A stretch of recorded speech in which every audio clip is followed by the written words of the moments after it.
we don't need roads.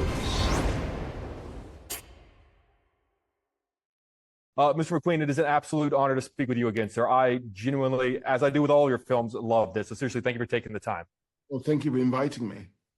Of course. I feel like so many of your films feature the perspective of characters who are thrown into worlds and situations that oftentimes they don't understand, whether it's Solomon Northup in 12 Years a Slave, or all of the wives and widows, and now George and Blitz. I'm sort of curious if you see any kind of a common thread, a commonality in your work, that perspective of seeing the world from the perspective of a person in the middle of a situation, almost saying, I don't belong here.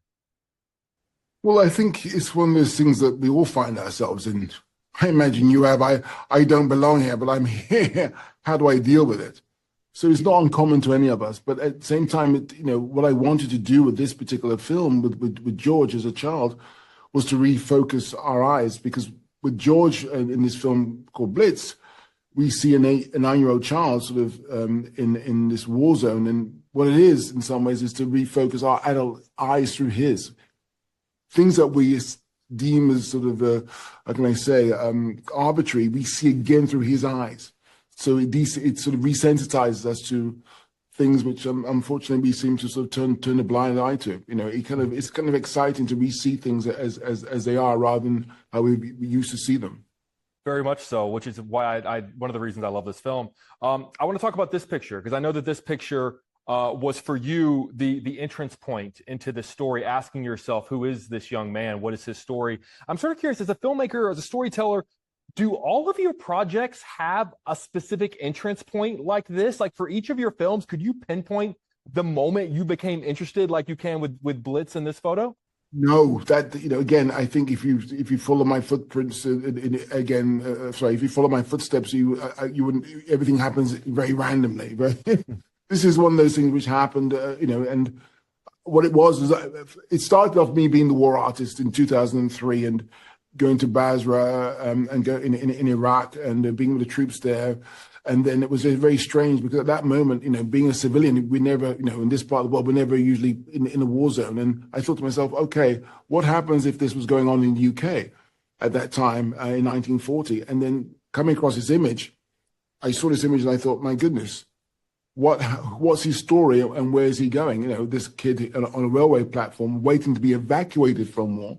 Is this very large suitcase, there's an oversized coat.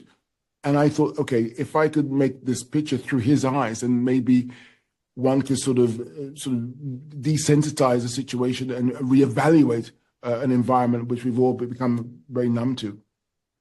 I'm always fascinated by, this is such a pretentious film critic thing to say, but how often your settings in your films are characters. I mean, I'm talking to you from Chicago, and I think one of the most telling shots that's ever been filmed in Chicago is Colin Farrell in the back of the car in Widows, going from one neighborhood to the other. And I'm sort of curious how much you realize on the day that a certain shooting location has that power, has that ability, or how much of that is knowing in advance, like I'm filming in this location and this location can tell a story. Well, there's a lot of research. I mean, like we did obviously in Widows, there's a lot of research with the politics of the city.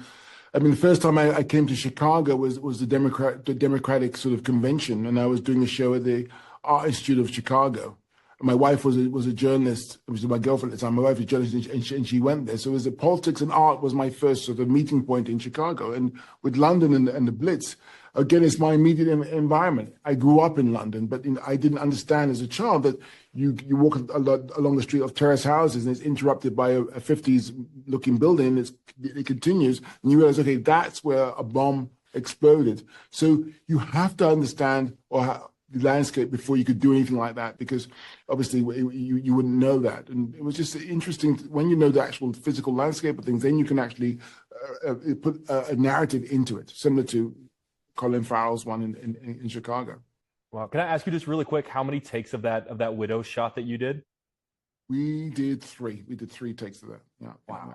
Well, it is. Whenever I tell people, if you want to understand Chicago, watch that shot, or just that film, which is a masterpiece. It was very sobering being in Chicago and how the close proximity of in the communities and all kinds of and rich areas and poor areas. It's kind of, yeah. I thought that Chicago was the world in a way.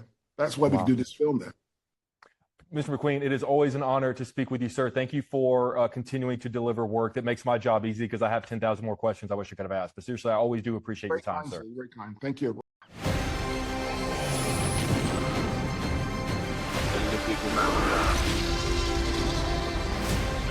Where we're going, we don't need roads.